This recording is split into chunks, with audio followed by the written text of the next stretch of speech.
Today is Friday, March 28th, and this is Friday 5 at 5 with the Denver Public Library. I'm Ashley. And I'm Tina. And we're both librarians at DPL's Central Library. And in 15 minutes or less, we'll have you up to speed on 5 new titles out this month that we can't wait for you to read or listen to.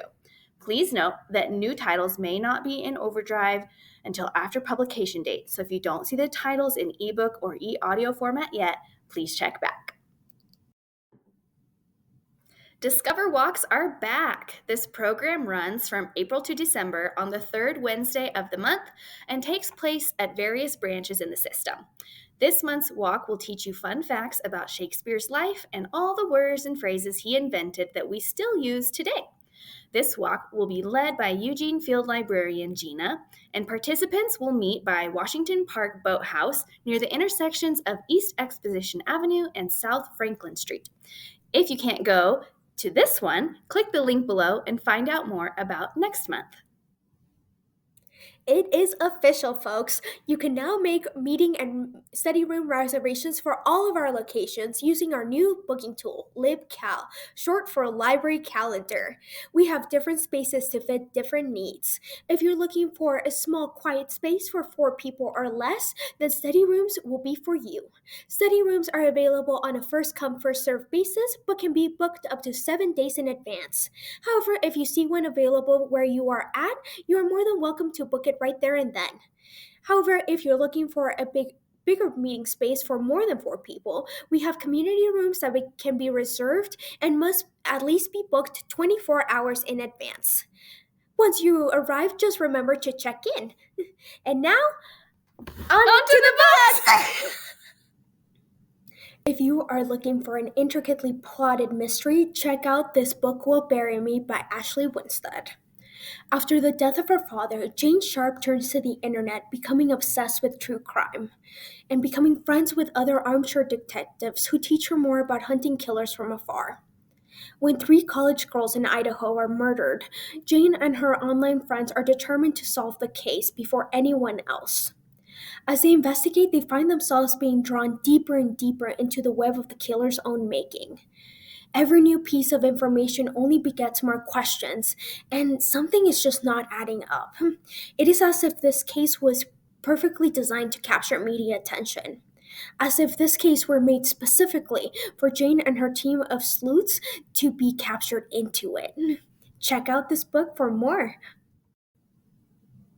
This next read-alike is perfect for fans of The Substance with Demi Moore. On the outside, fitness influencer Gemma has the perfect life, a sought-after body, the perfect husband, and a thriving business. But behind the scene, this cutthroat world has her edging closer and closer to her breaking point. Also near her breaking point is Ashley, a software engineer who, with failed diets under her belt and a world that constantly wants her to shrink. But now she's fighting back as part of a cohort of fat activists, and their next target is the bodybuilding competition, the very one Gemma is competing in.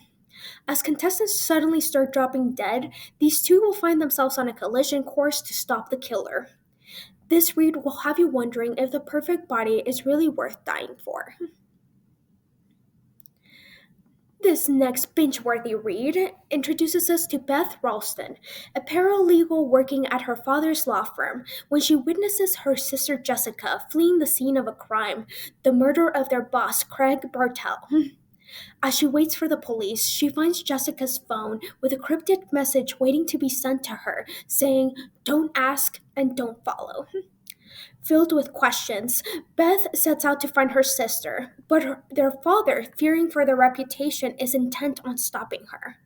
What starts as a search for Jessica quickly unravels to reveal a harrowing plot that goes beyond the firm's control.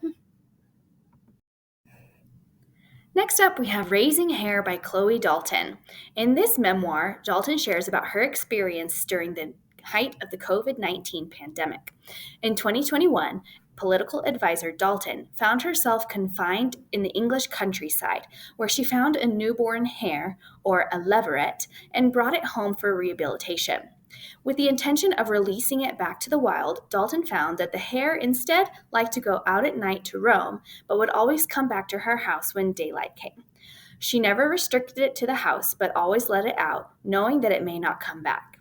Dalton shares how caring for such a creature calmed her and challenged her, helping her see things in a new light. This memoir is about the life and nature of hares and the extraordinary relationships that humans have with animals. Our first read-alike for this book is Lambing Season by John Connell. Another memoir about the countryside. This one is based on an Irish farm. John Connell reflects on the meaning of life in this book that has been called both meditative and beautiful. Through his yearly lambing season, which is when all the baby sheep are born on the farm and happens in the fall, he shares with readers the rituals and lessons he has learned as a farmer about nature and being present in the ordinariness of life. This memoir is candid and thought-provoking and also may just make you wish to travel to Ireland. We also have Bird Brother by Rodney Stotts. This memoir highlights another human-animal relationship, but this time it's falcons. From a young age, Stotts was interested in birds of prey. When looking for a job in the 90s in order to afford his rent, he took a job with Earth Conservation Corps, and this job led to a love of conservation and restoration, and along the way, he began to work with reintroducing eagles into the wild. Through many ups and downs in life, Stotts eventually began to train to become one of America's few Black master falconers and develop his own education program and sanctuary for these raptors. This book is about the beauty of second chances, the indomitable human spirit, and the wonder of nature. You'll be heading to the zoo after reading this one. Up next, we have Of Wolves and Stags by Ria Parisi. Tyson is a simple town, boring even. No one would expect it to be the hiding place for a sought-after weapon. Dahlia Arrowwood has spent her whole life hiding her powers, a promise made to her sister long ago to keep her safe. She is known as the Crystalline, a living weapon forged through brutal elven experiments, one that the elves will do anything to eradicate and maintain their power. When a dying human washes up on the shore, Dahlia makes the tough decision to save him, despite the consequences of her powers being unleashed. But now she has the opportunity to join the Resistance, a group of humans fighting for their own freedom. Together, they must race against the elves to capture the last cache of magical crystals before it's too late. A read-alike for this title is The Throne of the Fallen by Carrie Maniscalco. In the steamy read-alike, the 7 deadly sins are brought to life as princes of hell. A strange affliction has befallen the kingdom of the Prince of Envy, and the only way to save it from fading away is to play the Unseelie King's deadly game. The prince is ready for an array of challenges coming his way: riddles, hexed objects, even scavenger hunts. What he is not prepared for is where the answers lead him. To Camilla, a talented mortal artist, who after one desperate mistake becomes a pawn in this game. Together, they must embark on a dangerous journey through the underworld and the realms of hell while trying to avoid the biggest trap of all: falling in love. Our next read-alike is Single Player by Tara Tai. Now, taking a step out of the mythological, we have Single Player by Tara Tai. Kat Lee lands her dream job as a writer for the upcoming game Compass Hollow and is tasked with adding romantic storylines. However, her new boss, Andy Shang, a prickly director, immediately mistrusts her after a run-in with the press. The pair instantly and constantly clash. Andy doesn't want to include romance in the game, and Kat is fake dating Andy's ex. Tensions rise when Kat discovers a plot to sabotage Andy's career, forcing the two women to team up. As they work together to overcome their obstacles, their professional hostility evolves into a slow burn romance. Up next, we have Leave It Up to You by Jinwoo Chong. This literary fiction novel by Chong follows the life of Jack Jr., who just woke up from a 2-year coma to a world he doesn't recognize. He's lost his job, his apartment, and his partner, and with nothing left, he returns to his family in New Jersey that he hasn't seen in a decade. His parents are still struggling with their sushi restaurant, one he was set to inherit before he left home. Now he must relearn the business, but also take on new roles, such as being an uncle to his teenage nephew and a friend to his recovering alcoholic brother. This book is a moving story about the beauty and messiness of second chances, the ties we have with family, unconditional love, and self-discovery. Our first read-alike for this book is Red Dog Farm by Nathaniel Ian Miller. In this book, we meet Ori, who grew up on a cattle farm in Iceland but has left his home to attend university in the city of Reykjavik.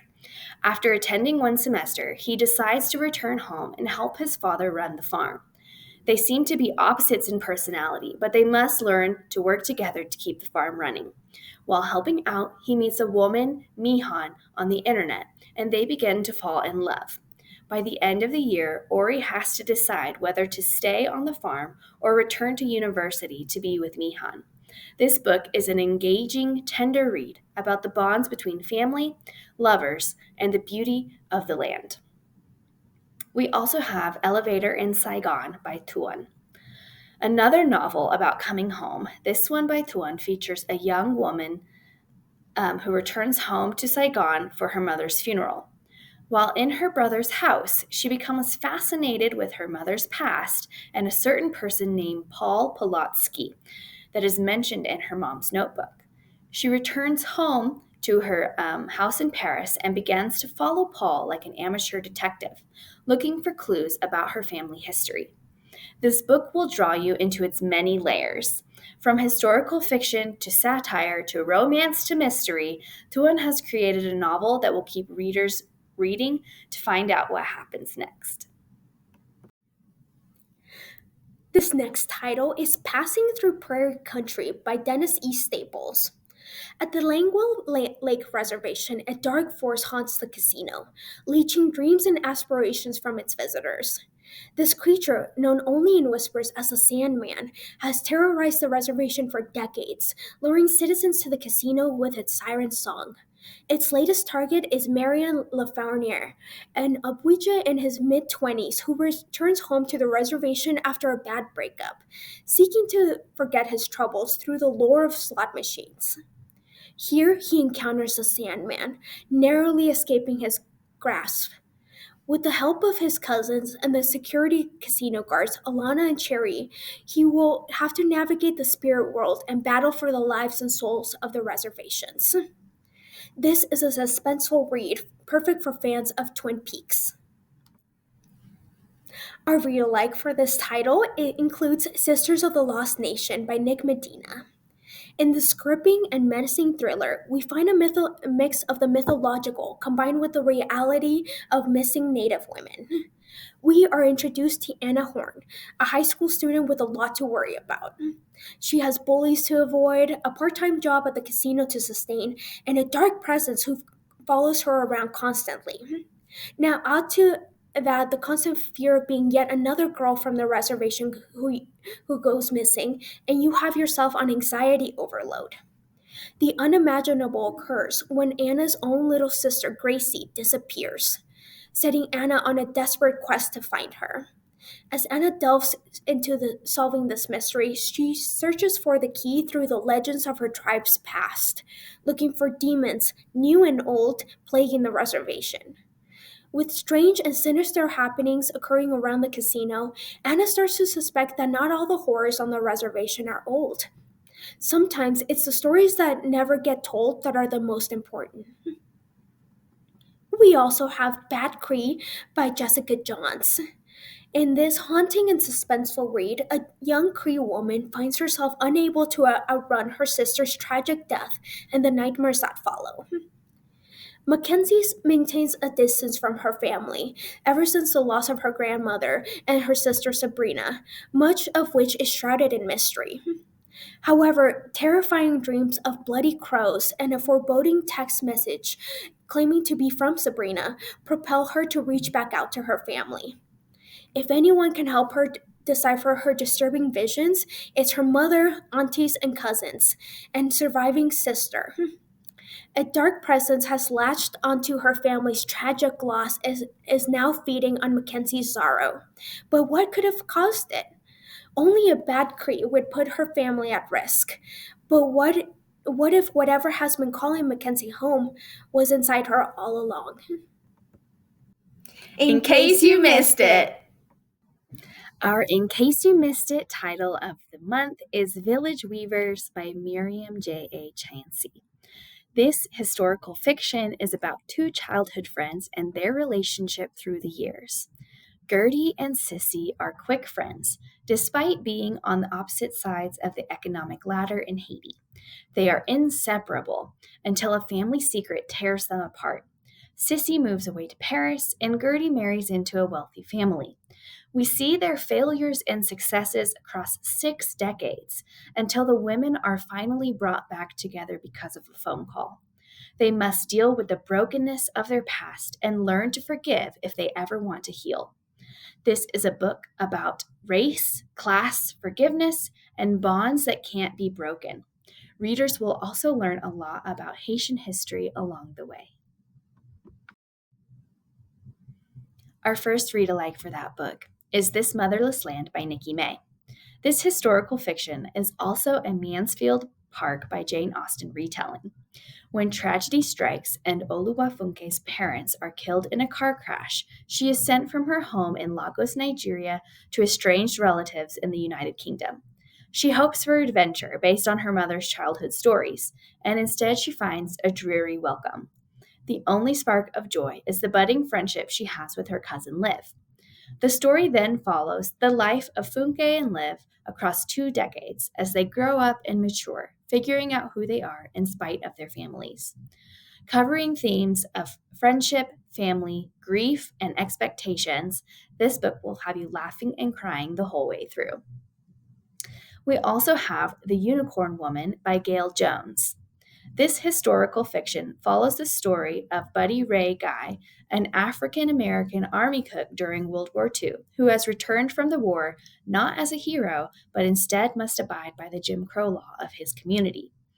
Amidst a frustrating return, he begins his search for religion, wisdom, and love in the form of what he refers to as his unicorn woman.